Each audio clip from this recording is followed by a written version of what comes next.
Yes, hello students. I welcome all of you on my world of logics. आप सभी लोगों को स्वागत है आज के इस सेशन में. Am I audible and visible to all of you?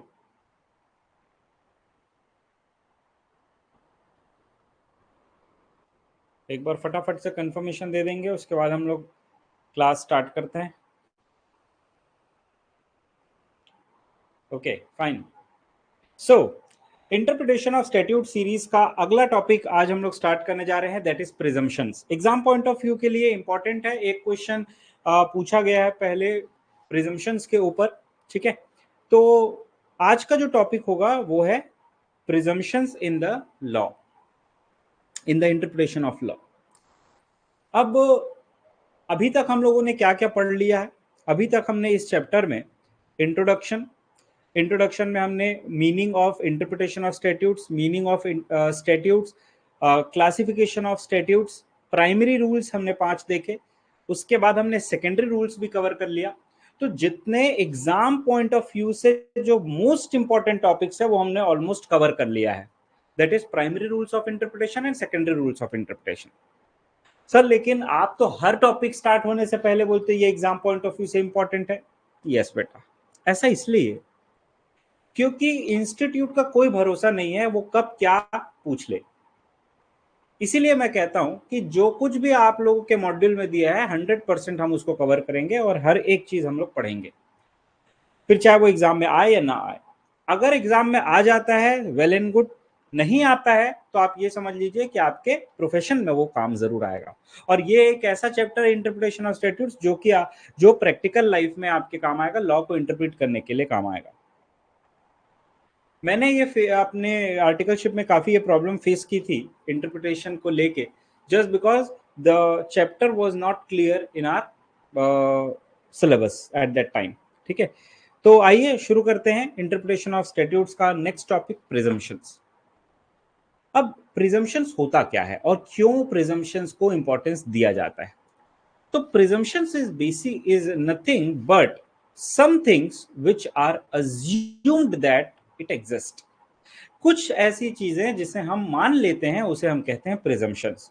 तो लॉ का इंटरप्रिटेशन करते समय, लॉ के प्रोविजंस को पढ़ते समय भी हमें कुछ बातें ऐसी होती है जो हम अज्यूम करते हैं, जो हम मान लेते हैं, उसे हम क्या कहते हैं? प्रिजम्पशंस कहते हैं. लॉ क्या कहता है इसके बारे में समझिएगा. अगर मान लीजिए किसी लॉ में कोई पर्टिकुलर प्रोविजन है और उसका मीनिंग एकदम क्रिस्टल क्लियर है, तो आपको कोई धारणा बनाने की जरूरत नहीं है, आपको कोई प्रिजम्पशन करने की जरूरत नहीं है. जो लॉ में लिखा है वही सत्य है और उसे ही आपको इंटरप्रेट करना है.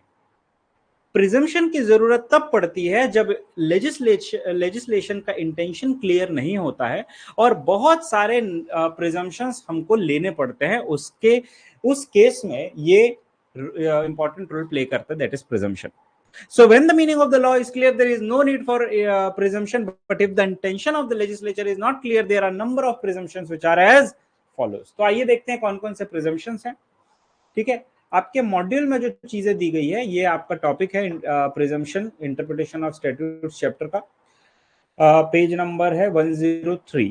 ठीक है, तो इसमें आपको टोटल 6 4 10 तो 12 और 1 13 14 करीब दिया हुआ है. ठीक है, मैंने इसको काफी सिंपल तरीके से अपने नोट्स में इंक्लूड किया है, तो यहीं से हम लोग पढ़ेंगे, नोट्स के माध्यम से हम लोग पढ़ेंगे. पहला प्रिजम्पशन क्या है देखिए. सबसे पहला प्रिसाइज. देखिए, मैंने आपको लिटिल कंस्ट्रक्शन में ही बता दिया था कि जो भी शब्द लॉ में दिए हुए हैं वो सारे के सारे इंपॉर्टेंट है और हर एक लॉ को हमें उसको इंपॉर्टेंस देनी है और हर एक वर्ड को हमें पढ़ना है और उसका इंटरप्रिटेशन करना है. प्रिजम्पशन भी यही कहता है कि जो भी वर्ड यूज किए गए हैं लॉ में वो प्रिसाइसली यूज किए गए हैं, ना कि लूजली. मतलब ये ऐसे ही कोई भी शब्द लॉ में इंक्लूड नहीं किया गया, ये मान लेना है हमको. मतलब शब्द अगर किसी लॉ में इंक्लूड किए गए हैं मतलब उसकी इंपॉर्टेंस है, उसको तवज्जो देनी है, उसको इंपॉर्टेंस देनी है. So the words used in the law are used precisely and not loosely. पहला प्रिजम्पशन. दूसरा अजम्पशन क्या लिखा हुआ है? एक्सप्रेशन. ये मैंने सब हेडिंग्स आपके कन्वीनियंस के लिए दी हुई है। आप लोग सिर्फ सब हेडिंग बस पढ़ के अगर चले जाओगे एग्जाम में तो भी आप वहां पे अपने मन से लिख सकते हो, अगर आपके कॉन्सेप्चुअल क्लैरिटी और आपने लेक्चर एक बार भी अगर देखा है तो क्या लिखा हुआ है? The rights which are granted to the persons at the time the law was passed can not be taken away without express words. मतलब अगर मान लीजिए कि किसी पर्टिकुलर लॉ में, let's say consumer protection act में कंज्यूमर्स को कुछ अधिकार दिए हुए हैं, तो जिस समय लॉ पास किया गया उस समय अगर किसी व्यक्ति को किसी पर्टिकुलर चीज से रिलेटेड अधिकार दिए गए हैं तो उसे लॉ तभी छीन सकती है जब इसको प्रॉपरली आप अमेंडमेंट के माध्यम से पास करोगे पार्लियामेंट में, तब आप जाके उस राइट्स को क्या कर सकते हो? छीन सकते हो। Because once the rights are granted through the law it becomes an integral part of the law and it can only be taken away with express amendment. इसलिए कहा गया है कि जो राइट दिया गया है आपको लॉ पास करते समय, उसे आप ऐसे ही नहीं छीन सकते, आप उसे छीन सकते हो सिर्फ और सिर्फ एक्सप्रेस एनेक्टमेंट के माध्यम से। तीसरा है मेंस रिया, MENSREA। इसके बारे में हम डिटेल में डिस्कशन करेंगे सीआरपीसी में, लेकिन यहाँ पे जो मेंस रिया का मतलब है उसका क्या इंटेंशन है समझ लेते हैं। देखिए, ये स्पेसिफिकली दिया है क्रिमिनल लॉ से रिलेटेड। जब मैं आपको सीआरपीसी पढ़ाऊंगा तो तब मैं आपको बताऊंगा कि ये मेंस रिया का एग्जैक्ट मतलब क्या होता है। तो मेंस रिया का एग्जैक्टली मतलब होता है गिल्टी माइंड। क्रिमिनल लॉ में ये लिखा गया है कि अगर किसी भी व्यक्ति को क्रिमिनल एक्ट के लिए पनिश करना है तो उसका इंटेंशन गलत होना चाहिए, उसका माइंड गिल्टी होना चाहिए। So it means guilty mind is required for a criminal act. It is presumed that legislature will not attach any liability without guilty intention. मतलब क्या हुआ इसका? कि क्रिमिनल लॉस के लिए ये स्पेसिफिकली प्रोविजन दिया हुआ है, प्रिजम्पशन दिया हुआ है कि अगर कोई व्यक्ति क्रिमिनल एक्ट कर रहा है तो उसका गिल्टी माइंड होना जरूरी है। ये प्रिज्यूम किया जाता है कि लेजिस्लेचर कभी भी किसी व्यक्ति के ऊपर पेनल्टी या लाइबिलिटी इंपोज नहीं करेगा जब तक कि उसका इंटेंशन गलत ना हो। It is presumed that the legislature will not attach any liability without any guilty intention. चौथा, कंसिस्टेंट लिखा है, ध्यान से समझिएगा। हमारे देश में जो भी लॉज पास होते हैं उसमें से कई लॉ ऐसे होते हैं जो हमें इंटरनेशनल लॉ के हिसाब से बनाना होता है।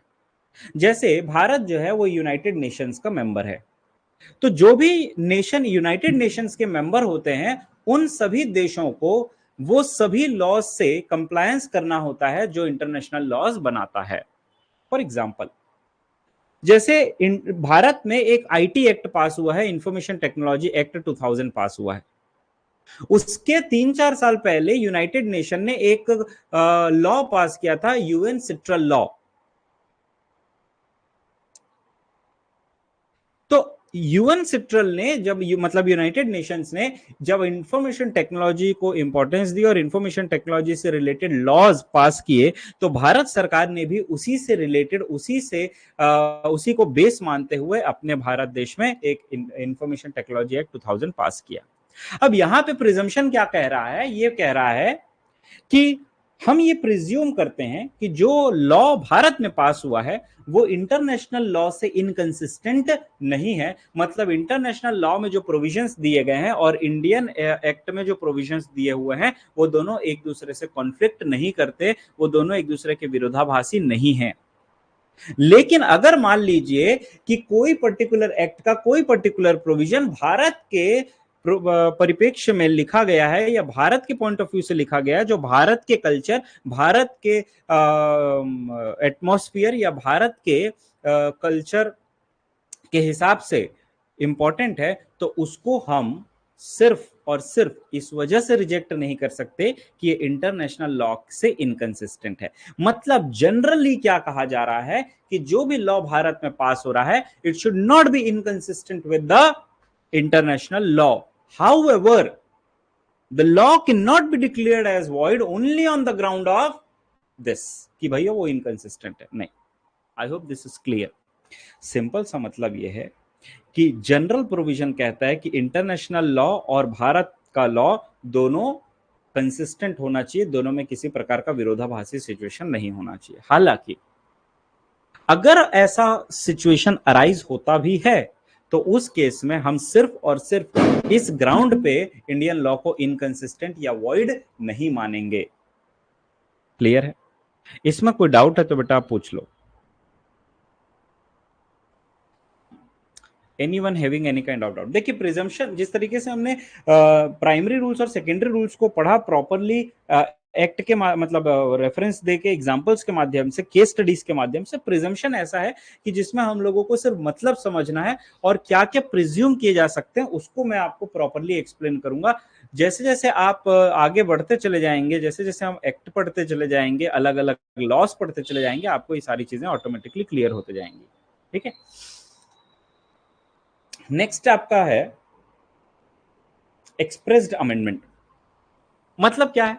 देखिए, जैसा कि हमने थोड़ी देर पहले पढ़ा था कि अगर कोई राइट आपको दिया गया है लॉ के अकॉर्डिंग, तो वो राइट तब तक नहीं छीना जा सकता है जब तक कि उससे रिलेटेड आप एक्सप्रेस्ड एनेक्टमेंट ना कर दें। मतलब आप एक्सप्रेसली उसे ये ना कहे कि भाई ठीक है, आपको ये राइट दिया गया था, अब हम ये राइट छीनते हैं।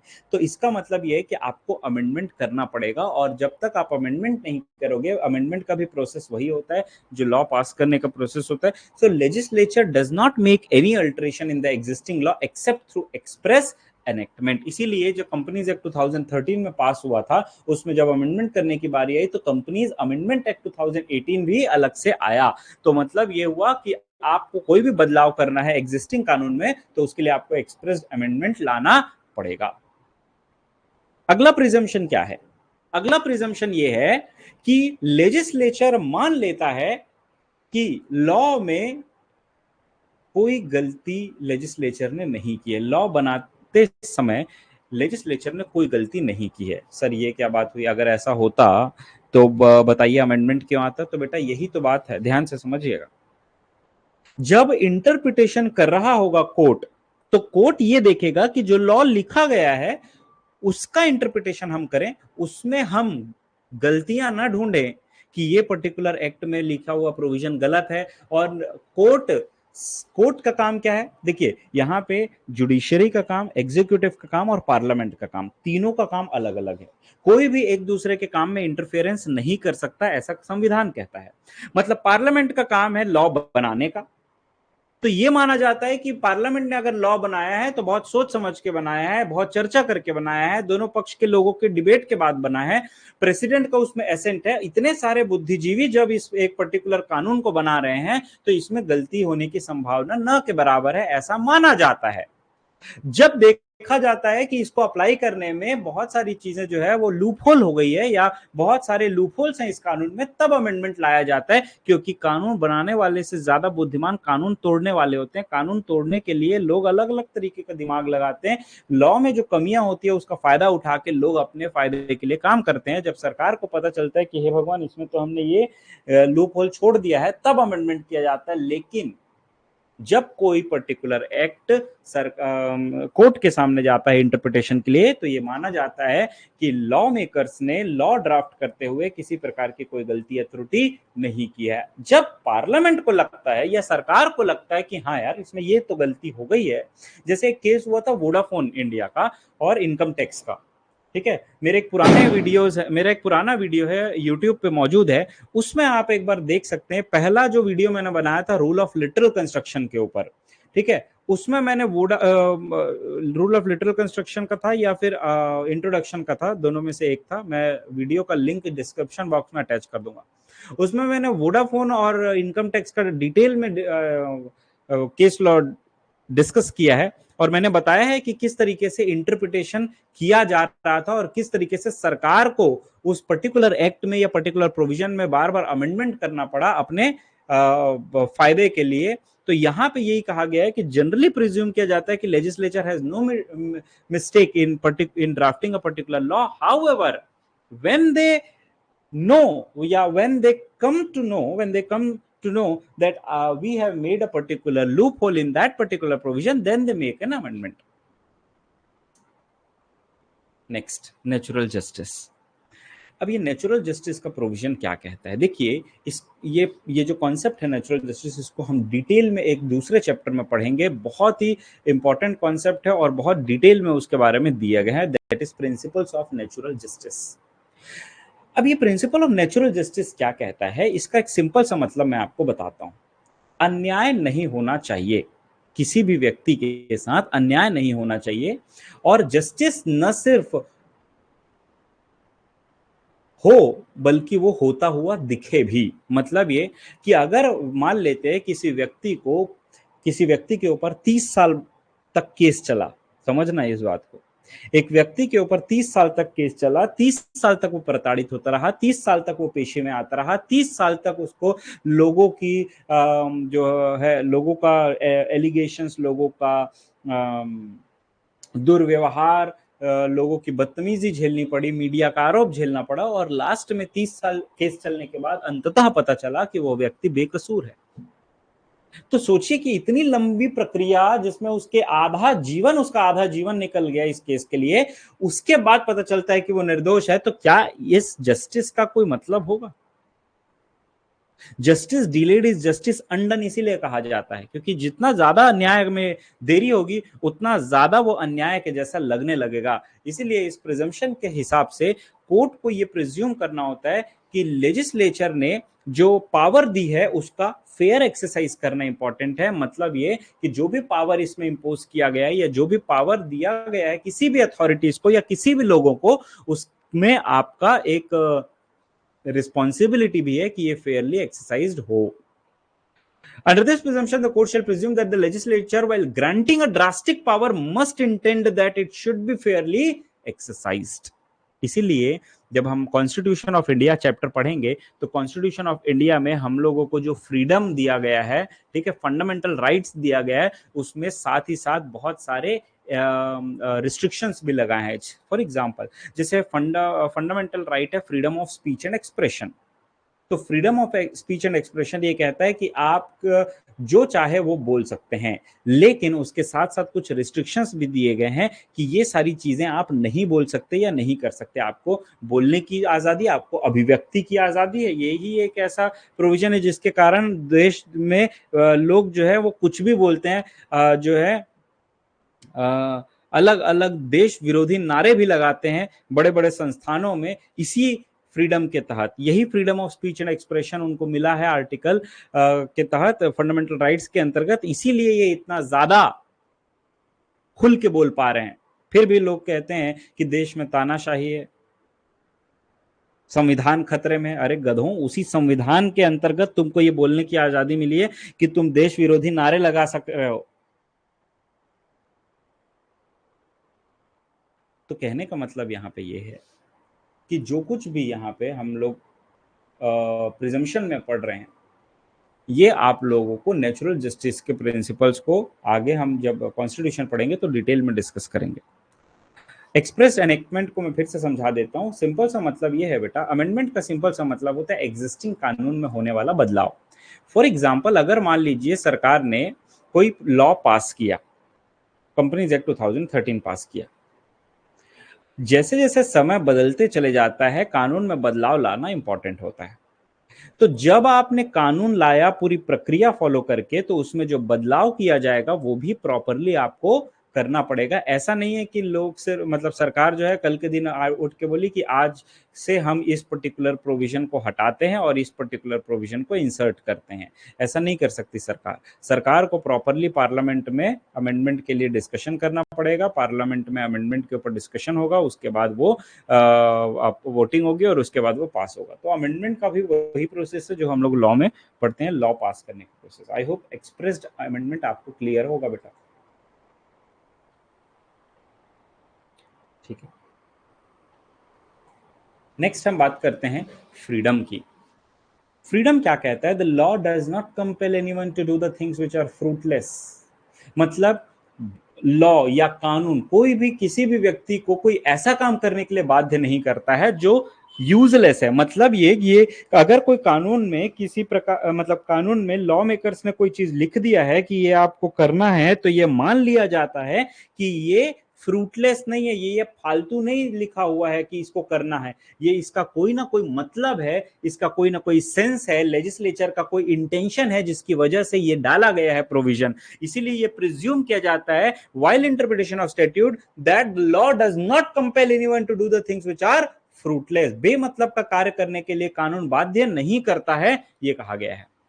अगला है पावर्स एंड ड्यूटीज। तो लेजिस्लेचर क्या कहता है? तो legislature confers the powers necessary to carry out the duties imposed by it. मान लीजिए कि भारत सरकार मतलब भारत के संविधान में फंडामेंटल ड्यूटीज दिए गए हैं, ठीक है, कि भारत के जो सिटीजन्स हैं उनको फ्रीडम तो दी गई है, उसको फंडामेंटल राइट्स तो दिए गए, लेकिन राइट्स के साथ साथ ड्यूटीज भी दी गई हैं ताकि वो अपने भारत के नागरिक के तौर पे अपनी जिम्मेदारियों को समझे और उसको फॉलो करे। उसी प्रकार से भारत में जो एग्जीक्यूटिव होता है, एग्जीक्यूटिव बॉडीज होती हैं, जो सरकार की एजेंसीज होती हैं, उनको बहुत सारे पावर्स दिए गए हैं, लेकिन साथ ही साथ उनके ऊपर ड्यूटीज भी इंपोज की गई है। For example competition commission of India जो है, हम आगे कंपटीशन एक्ट इसी आईपीएल में पढ़ेंगे। कंपटीशन कमीशन ऑफ इंडिया ये इंश्योर करती है कि भारत में हेल्दी कंपटीशन बना रहे, एक व्यक्ति या एक पर्टिकुलर बिजनेसमैन किसी भी प्रकार से मोनोपोली क्रिएट ना करे, अनड्यू इन्फ्लुएंस ना करे, जिससे कि कंज्यूमर का इंटरेस्ट हार्म हो, जिससे कि बाकी के बिजनेसमैन का इंटरेस्ट हार्म हो। तो उनको जो पावर्स दी गई है उसके साथ साथ उनके ऊपर ड्यूटीज भी इंपोज की गई है। क्लियर है? तो ये भी प्रिजम्पशन के अंतर्गत आता है। अगला है रोल।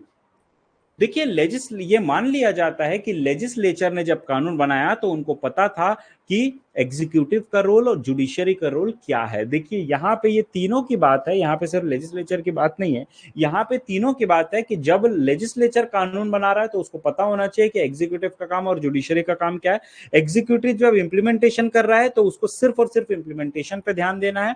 जुडिशरी का काम क्या है? इंटरप्रिटेशन करना। तो मतलब ये कि कोई भी एक बॉडी बाकी के दूसरे बॉडीज के काम में इंटरफेरेंस नहीं कर सकती है। Legislature knows the role of the executive and judiciary. अगला है इफेक्ट टू द गवर्नमेंट। जिस तरीके से कोई कानून जिस तरीके से कोई एक पर्टिकुलर कानून देश की जनता के ऊपर अप्लाई होता है, एप्लीकेबल होता है, उसी प्रकार से जो कानून पार्लियामेंट में सरकार के द्वारा पास किया गया है वो कानून सरकार के ऊपर भी एप्लीकेबल होता है। इसीलिए आप देखेंगे कि बहुत सारे ऐसे केसेस होते हैं जिसमें कोर्ट सरकार को फटकार लगाती है कि आप ये गलत कर रहे हो। क्यों? इसी प्रिजम्पशन के अंतर्गत कि government is also affected by the law और state is also affected by the law. Next है reasonability.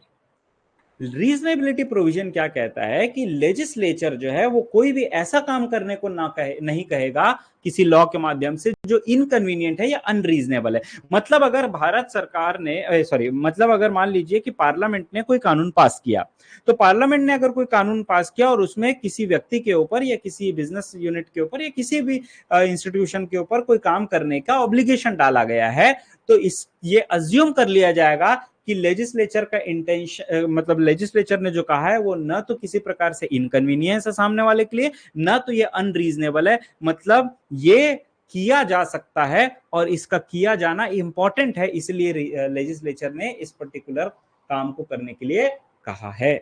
For example companies act 2013 में बहुत सारे ऐसे प्रोविजंस दिए गए हैं जो कंपनीज के ऊपर, अलग अलग ऑर्गेनाइजेशंस के ऊपर रिस्पॉन्सिबिलिटी डालते हैं कि आपको ये सारे काम करने हैं। फॉर एग्जाम्पल हम सेक्शन 135 ऑफ कंपनीज एक्ट 2013 में एक प्रोविजन पढ़ेंगे कॉर्पोरेट सोशल रिस्पॉन्सिबिलिटी के अंतर्गत। तो सीएसआर रिस्पॉन्स मतलब कुछ स्पेसिफाइड कंपनीज को सीएसआर करना कंपलसरी। अब ये सीएसआर क्या होता है? जो भी वो अपना प्रॉफिट जो एक पर्टिकुलर जो प्रिस्क्राइब्ड कंपनीज हैं, उन प्रिस्क्राइब्ड कंपनीज को अपने प्रॉफिट का कुछ परसेंटेज, ठीक है, ऐसे एक्टिविटीज पे डोनेट करना होता है या ऐसी एक्टिविटीज पे खर्च करना होता है जो समाज की भलाई करे। वो सीएसआर एक्टिविटीज में जो जो एक्टिविटीज आते हैं उसका पूरा लिस्ट शेड्यूल में दिया हुआ है, उससे हम उसमें से कोई भी एक्टिविटी पे हम खर्च कर सकते हैं। ठीक है, तो यहाँ पे लेजिस्लेचर का इंटेंशन अगर मतलब लेजिस्लेचर अगर कोई काम करने को बोल रही है तो वो इनकन्वीनियंट नहीं है, अनरीजनेबल है। इसी प्रकार से अगर सीएसआर एक्टिविटी के अंतर्गत आपको कुछ परसेंटेज ऑफ नेट प्रॉफिट खर्च करना है तो वो इनकन्वीनियंट या अनरीजनेबल नहीं है, ऐसा मान लिया जाएगा। वो जरूरी है, इसलिए उन्होंने इंक्लूड किया है। I hope this is very clear to all of you.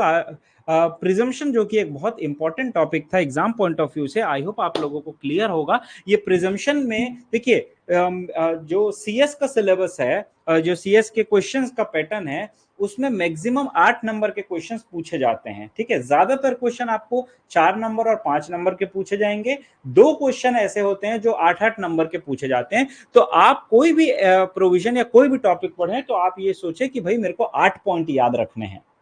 ठीक है, 10 पॉइंट आप याद रखोगे तो 8 पॉइंट आप वहां जाके लिख पाओगे। तो आप ये मान के चलो कि 8 से 10 पॉइंट आप किसी भी प्रोविजन का ध्यान रखें, मिनिमम आप 8 पॉइंट तो ध्यान रखे ही रखें, जिससे कि आप एग्जाम में अच्छे से उसको लिख पाए। अगर 8 नंबर का आ गया तो कम से कम 8 पॉइंट लिख सकते हैं, और अगर 5 नंबर का आया तो आप उन 8 में से कोई 5 लिख सकते हैं। ठीक है बेटा, तो आज के लिए बस इतना ही गाइस, मिलेंगे अगली क्लास में। Till then bye bye, thank you so much. Presumption के बाद अब हम लोग अगला टॉपिक करेंगे एड्स टू इंटरप्रिटेशन, जिसमें हम 2 एड्स पढ़ेंगे, इंटरनल एड और एक्सटर्नल एड।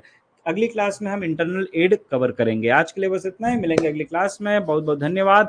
अगर आप लोगों को मेरा पढ़ाना पसंद आता है और अगर आपको डिटेल कॉन्सेप्चुअल क्लैरिटी चाहिए विद आंसर राइटिंग प्रैक्टिस, तो आप मेरे कोर्स को परचेज कर सकते हैं। JIGL का कोर्स जो है वो मेरे ऐप पे मिल जाएगा। यहाँ पे मैं सिर्फ आपको इंटरप्रिटेशन ऑफ स्टैट्यूट्स कवर कर रहा हूँ, बाकी के चैप्टर्स जो हैं वो आपको ऐप में मिल जाएंगे। CA फाउंडेशन का भी एक चैप्टर है लॉ में, that is interpretation of statutes. तो ये वीडियोस उनके भी काम आएंगे। तो आप सभी लोग CA इंटर के जो बच्चे हैं वो भी इस वीडियोस को देख सकते हैं फॉर इंटरप्रिटेशन ऑफ स्टैट्यूट्स। ठीक है, बहुत बहुत धन्यवाद, मिलेंगे अगली क्लास।